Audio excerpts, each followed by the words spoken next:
Buonasera. My name is irrelevant. For now, you may call me the manager. For longer than your history remembers, I have overseen certain matters. Unusual matters.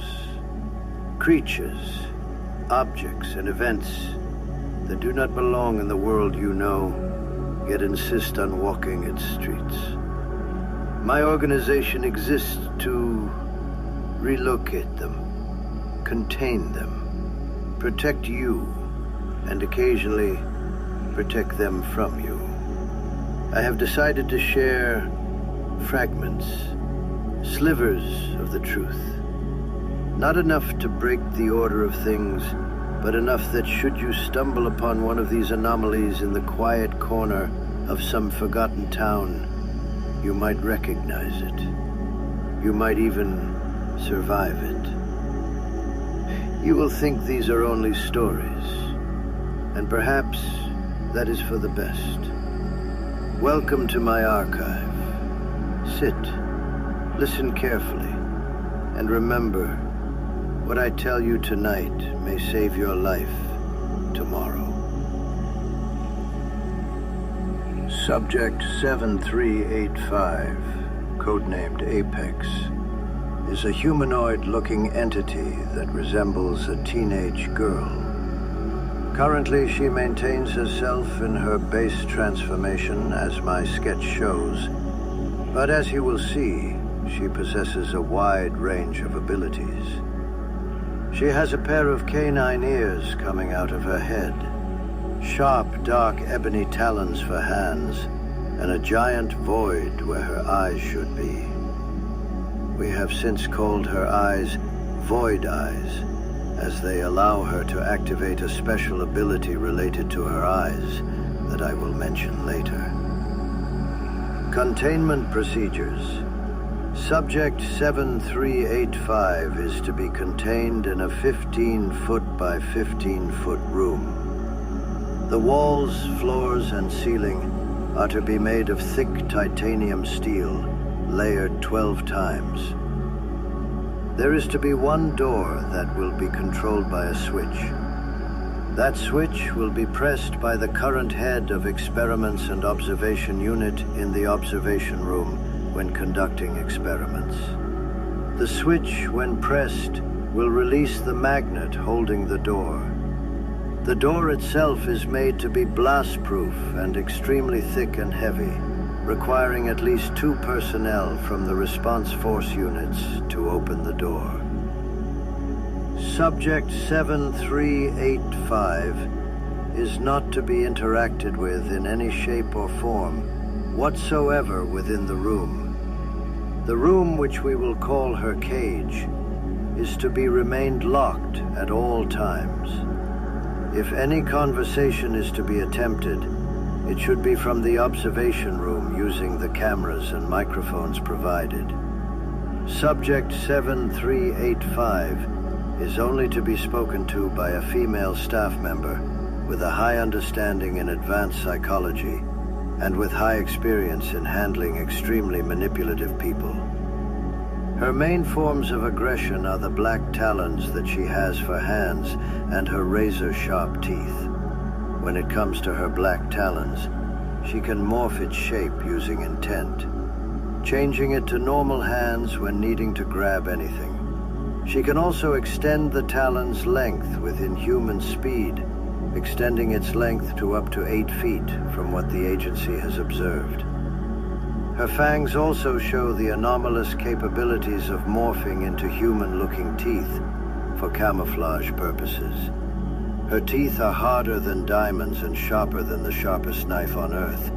She has torn through steel with her talons and teeth, which is why her cage is composed with the 12 thick layers of titanium steel. Last but not least, her eyes. 7385 has the ability to use her void eyes to cause someone's consciousness to fall into a void of black space, leaving their bodies available for her to control. The way this is done is by tricking her victims into looking at her straight in the eyes. Once her victims are caught in her gaze, they express, after interview, that time stops once their eyes meet the void and, according to them, her void eyes expand until it covers everything around them, which is when the sensation that they are falling starts. They will stay in this state until 7385 is done with their bodies, to which they will simply snap back into their bodies. When observed from an outside point of view, when 7385 gets a victim to stare into her void eyes, it just looks like the victim gets stuck in a trance and then walks off, being controlled purely from intent. You're probably wondering how she can get anyone, especially somebody from our organization, to even contemplate on taking her seriously. And, well, the way this is achieved is through camouflage, through the use of magic, and a level of mental manipulation that puts politicians to shame. 7385 will make both her tail and her ears turn invisible, while also morphing her talons into normal human fingers. Then she will use intent to instruct her void eyes to turn into human eyes. When this is done, the shadows within the two eye sockets will start to move around and gain color, and within seconds, she will have a pair of normal-looking eyes with whatever color she desires. At this point, 7385 will look like a regular, harmless teenage girl.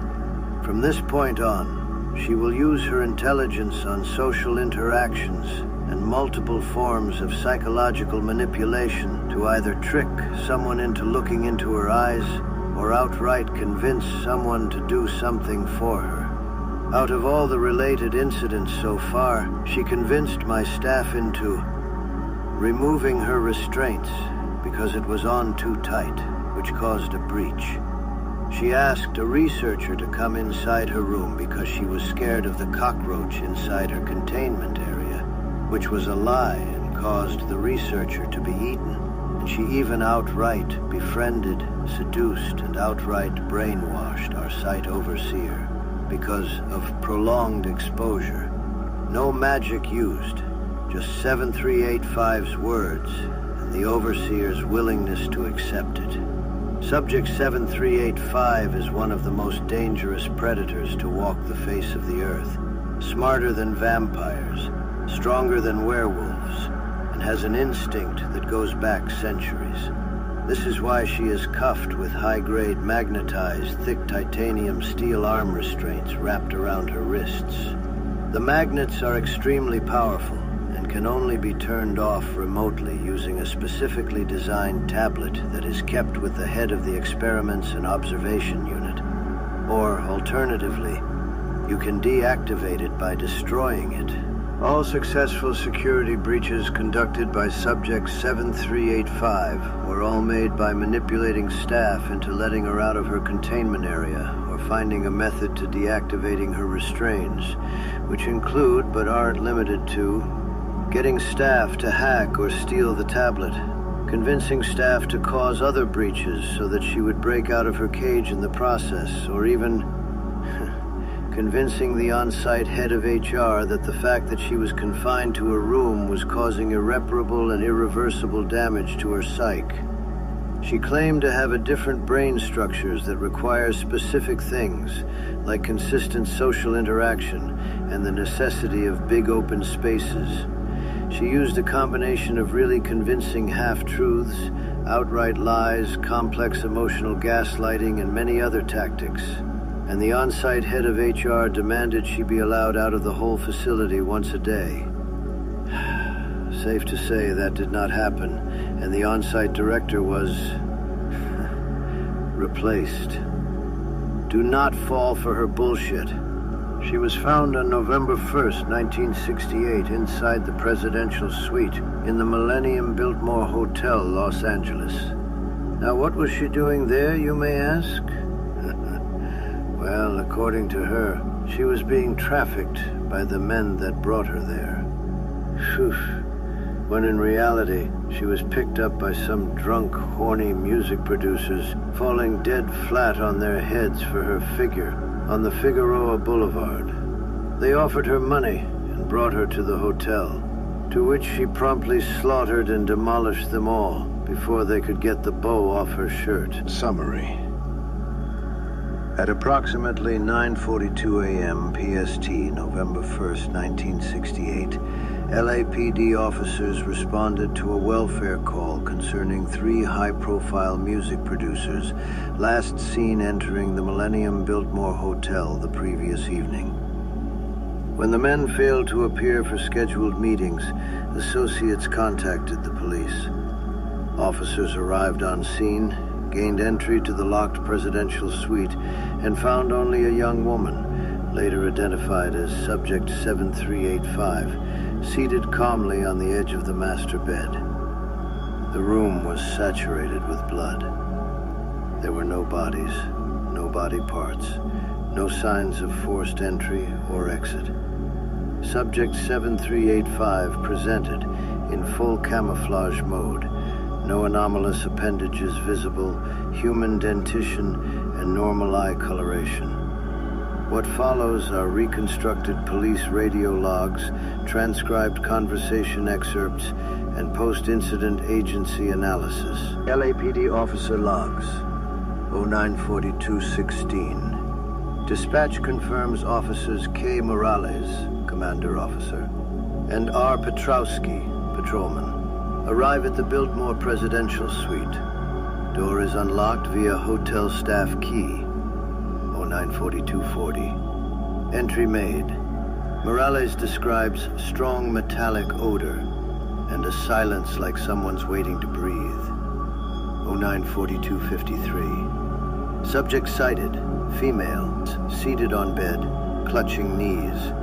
Dress clean except for faint speckling at hem. Bow at chest intact.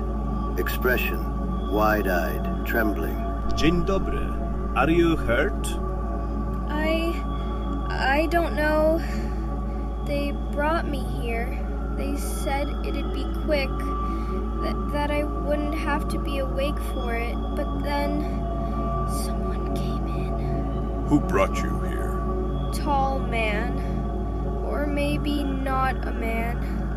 Shadows, so fast, they screamed, then silence. Where are they now? It took them, I think, for food. Commanding officer's field notes, transcribed. Scene looked wrong, blood everywhere, walls, ceiling, dripping down the mirror. But no drag marks, no high-velocity spatter consistent with firearm discharge. She kept her voice shaking, but her eyes tracked every movement in the room, hyper-aware, like a hunting animal, pretending not to be. The story didn't track. She was too composed between the stutters. Said she was trafficked, but had no bindings, no signs of restraint. I pressed her. Audio log from recovered body camera future. So you saw this thing? You saw it kill them? I saw enough. You don't need the details. Ma'am, that's exactly what I need. Careful, Commander. You're circling close to something sharp. You really want the truth? What the hell? I ate them. Every drop, every piece. They're mine now. So, Commander, what will you do? Conclusion of police contact, 9:49.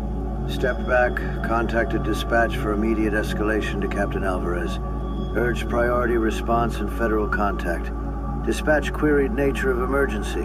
I could not summarize without sounding insane. Requested outside agency by code. 9:50 to 10:14. Comms degraded to static intermixed with what sounded like demonic female laughter. Supervisory addendum. When federal response team arrived, unmarked vans, no insignia, the following were observed. 0 LAPD units on perimeter. 2 patrol cars left with engines off, doors open, radios hissing. Blood trail from suite to elevators, down to lobby, ending near main doors. No sign of Petrovsky or CMD Officer Morales, except equipment and service weapon left on lobby floor. Slide locked back. Only individual located, female subject seated at the lobby bar, sipping from unlabeled glass bottle containing what lab later confirmed to be human blood. She greeted responders with, "You took your time. I was starting to think you wouldn't come." agency post-incident analysis, filed retroactively after transfer to containment. Manipulative pattern, perfect camouflage presentation. Initial trafficked victim story matched known cognitive triggers for protective intervention. Tactical pivot. Introduced an invented third-party assailant to deflect suspicion. Vague and contradictory to encourage speculation. Dominance display. When pressed by resistant authority figure Morales, dropped facade entirely, revealed anomalous traits, issued direct challenge. Outcome. Consumed all primary witnesses prior to agency arrival, leaving only herself for recovery. Assessment. This case underscores Subject 7385's ability to dismantle standard investigative processes through layered falsehoods and targeted psychological hooks. Officers lacked both psychic shielding and predator interaction protocols. Containment outcome.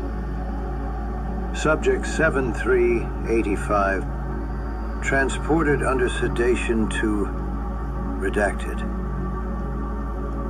Presidential suite sterilized. Official police report altered to reflect unsubstantiated missing persons investigation. All surviving LAPD records seized under federal jurisdiction. Threat assessment. Incident reinforces necessity of zero unsupervised civilian/police contact. Full-size shielded containment during initial approach. No verbal engagement without pre-cleared scripts. Now, I'm going to tell you about some incident reports that were made since she's been in custody. Just to give you all an idea of what we are dealing with. Incident 49, the Blue Dahlia Protocol. Incident summary. At 14:02 on July 6, 1996, Dr. Celine Park initiated a scheduled empathy assessment interview with subject 7385. Within 11 minutes, Dr. Park, an otherwise highly regarded effective scientist, was led to emotionally confess a recent workplace insecurity to subject 7385, contravening containment communication protocols. The subject then spent the remainder of the hour alternately validating, invalidating, and reframing Dr. Park's self-assessment, resulting in a prolonged psychological spiral. No physical containment breach occurred. Instead, the subject exerted complete psychological dominance, simply for gratification and to reassert control within the strictly monitored environment. Interview. Audio transcript. Begin transcript. I would like to discuss your experience of boredom during containment, subject 7385, and how that affects your emotional state. Oh, Celine, you're sweet to worry. Boredom is a privilege. Most of your colleagues approach me as if they're about to be electrocuted or seduced by a serpent. Not you, though. You still think you can measure me. I'm not concerned with seduction. My purpose is to understand. Not concerned. Not even a little bit. It's adorable what you pretend not to feel. May I ask, if I'm so boring, why are your hands shaking? Professional boundaries are for both our safety apex. Please answer the question. Have you ever wondered, Celine, why your colleagues barely look you in the eye?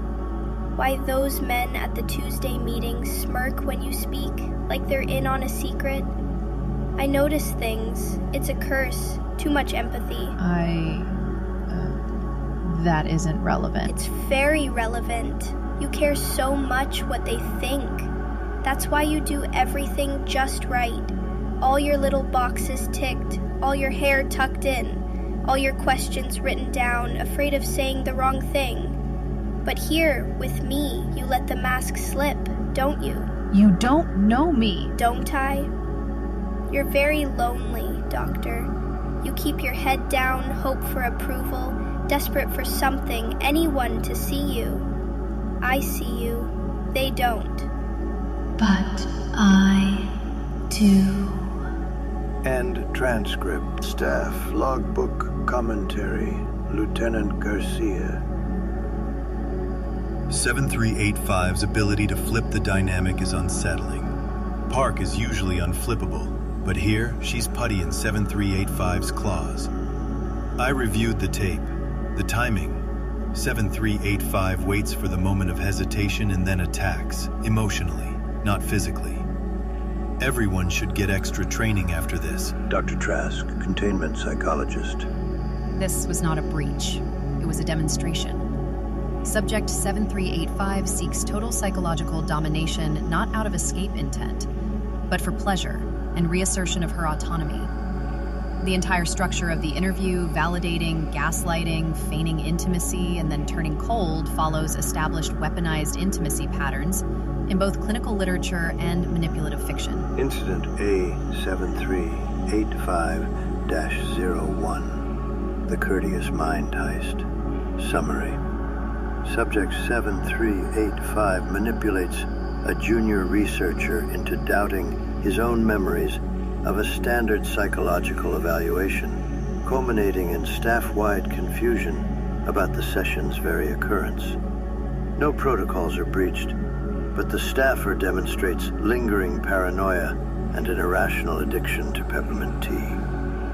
Detailed narrative. Audio transcript. Excerpt. Observation room A2, 1302 UTC. Dr. Lenkov, junior psychologist. Okay, so do you recall, can you recall when you first arrived here? Now, I think you're nervous, Dr. Lenkov.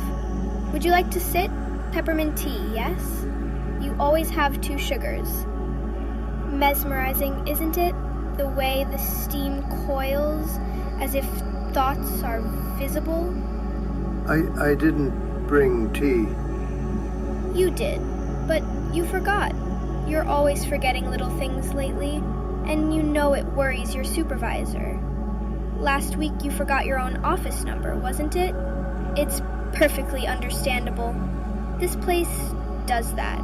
It does, yes. Do you find yourself wondering what you did just before you came in? Urgent, isn't it? That feeling. Like you're missing something vital? I should be asking the questions.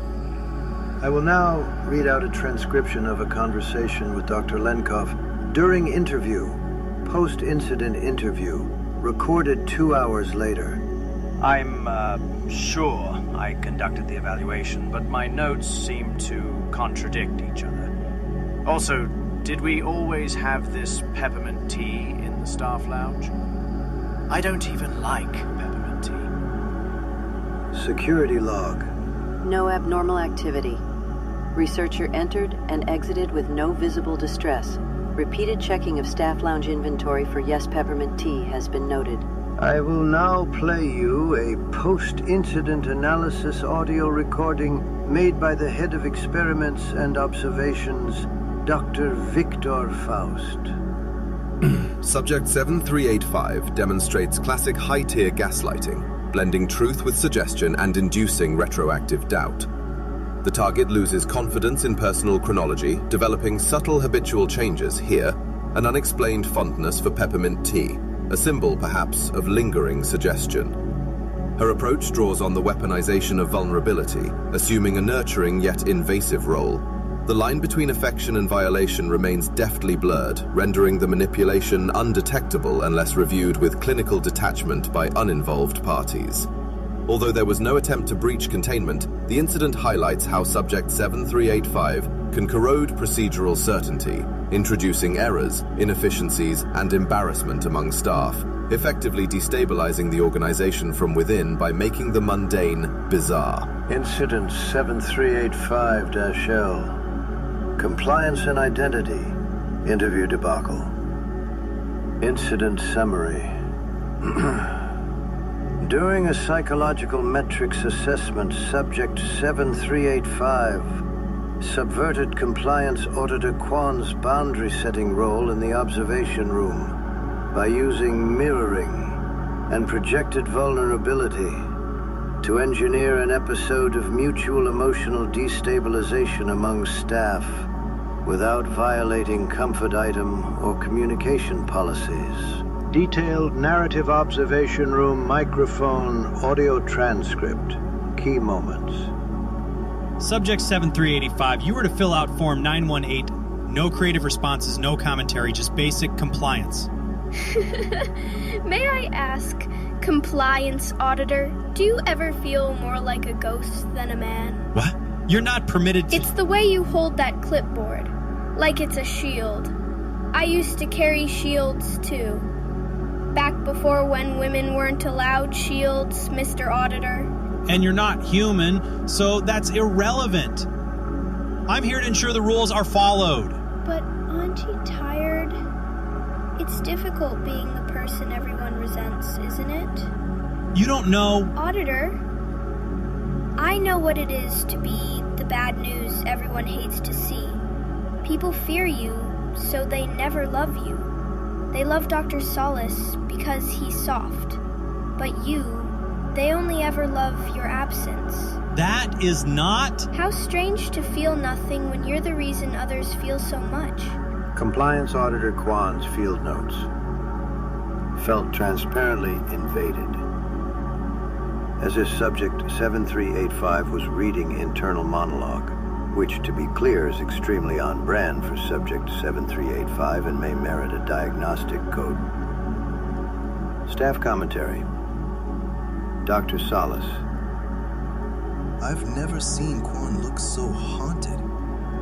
Not since subject 7385 managed to convince that security guard that he was in fact in the cell and she was outside, prompting a situation. We might need a new category for hazardous mimetics. Emotional smoke. You never see the fire, but everyone leaves choking. I will now play an audio clip of a significant moment between Dr. Solace and subject 7385 of when Dr. Solace attempted an experimental comfort exposure session to test for possible positive reinforcement loops with subject 7385 under heavy observation.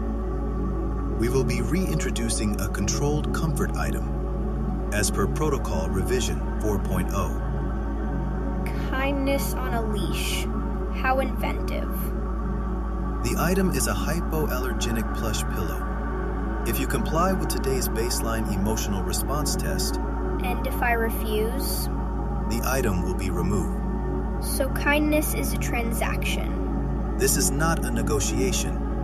What if I said I don't need it, Doctor? What if I said I only enjoy comfort when I'm not allowed it?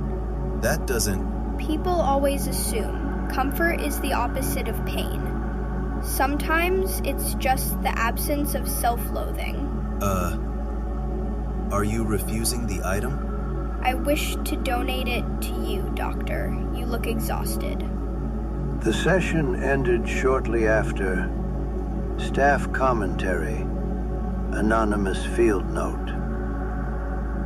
Is it possible that 7385 is less interested in power and more interested in making us as uncomfortable as possible with the idea of comfort itself? They say the opposite of love is indifference, but with 7385, indifference is always just another weapon.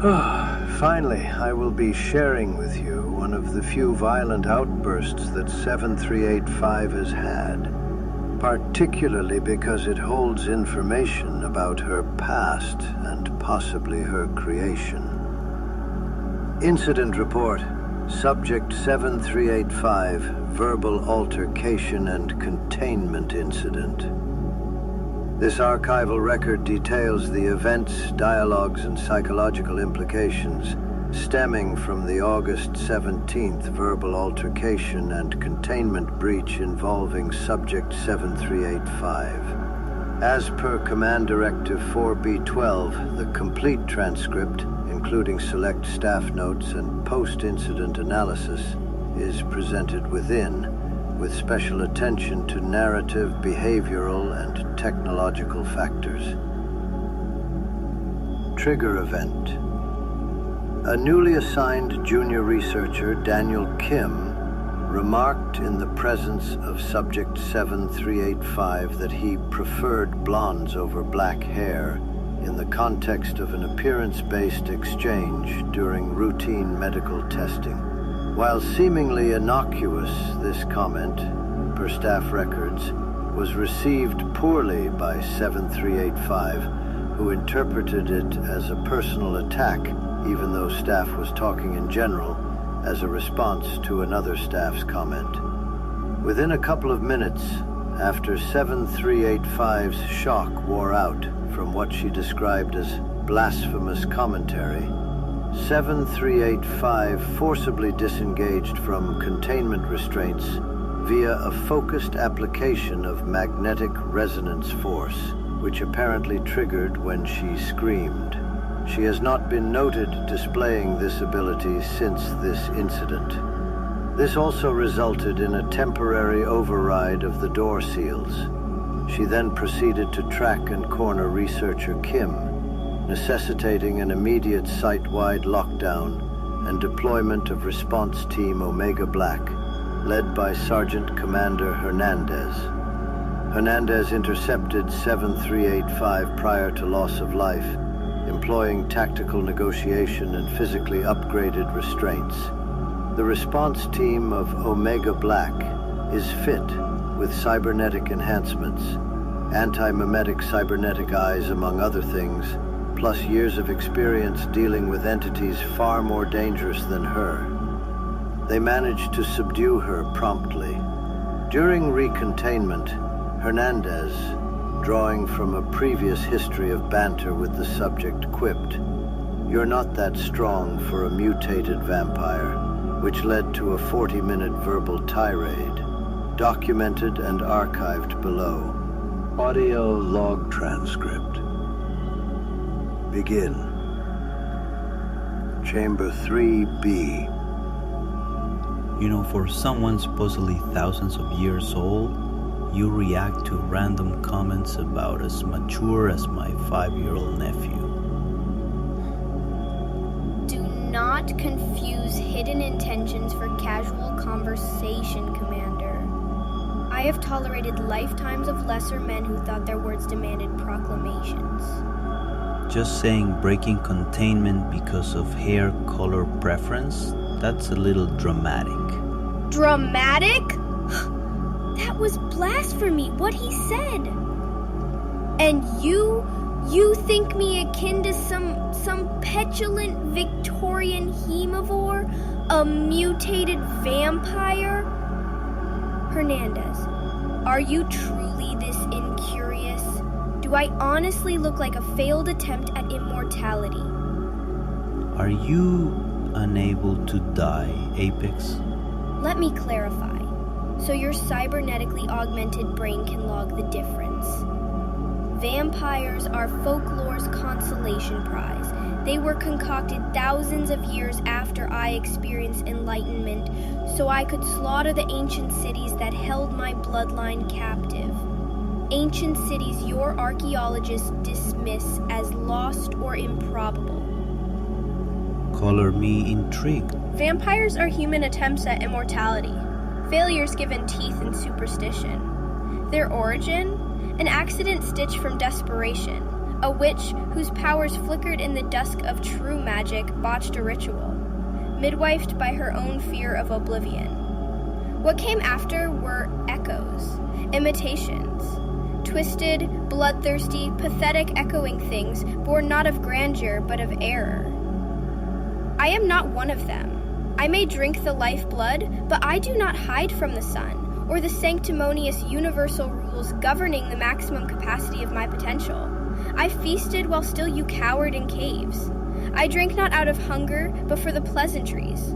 I killed not out of fear, but out of precedent. And then, when my revenge was done, I continued to kill, not because I was empty, or that I went through some overly exasperated internal realization that an eye for an eye makes the whole world blind. No, I did it for the myth-making, for the attention. I had nothing left after the war. Can you elaborate on the war? How long ago did it happen? Oh, Hernandez. It's been too long, I can't possibly remember. Suppose I take your word for it. Still leaves you stuck here. It leaves you alive, too. Be grateful that your arrogance is almost refreshing. Most men would be torn open for less. Guess I'm special. You are less fragile, at least. The artificial nerves in your arm, they don't break quite the way real ones do. I can see the pain, but you tuck it away under steel. Given a job no one wants, no complaints, just conviction. That, Commander, earns you a sliver of respect. But do not confuse it for mercy. 7385 should be fed one standard IV bag of blood every breakfast, lunch, and dinner. Do not overfeed her. I repeat, do not overfeed her. She's already as strong as she is, and we have no intentions of making her stronger. Staff Commentary Archive. Note 1. Cultural significance. 7385's reference to ancient, undocumented cities fits her pattern of exploiting staff curiosity. Her rejection of the vampire label is sincere. To her, vampires are an embarrassing shadow race. By insisting she predates their emergence, she seeks to reinforce her own mythos as the myth maker, not the myth. Dr. Salas report. Her monologues often double as manipulations. She wants Hernandez and by extension Containment staff to believe she is foundational, not merely symptomatic of vampires. This is a classic predator's psychological gambit. Recast the narrative so her captors view themselves as caretakers of a legacy rather than a threat.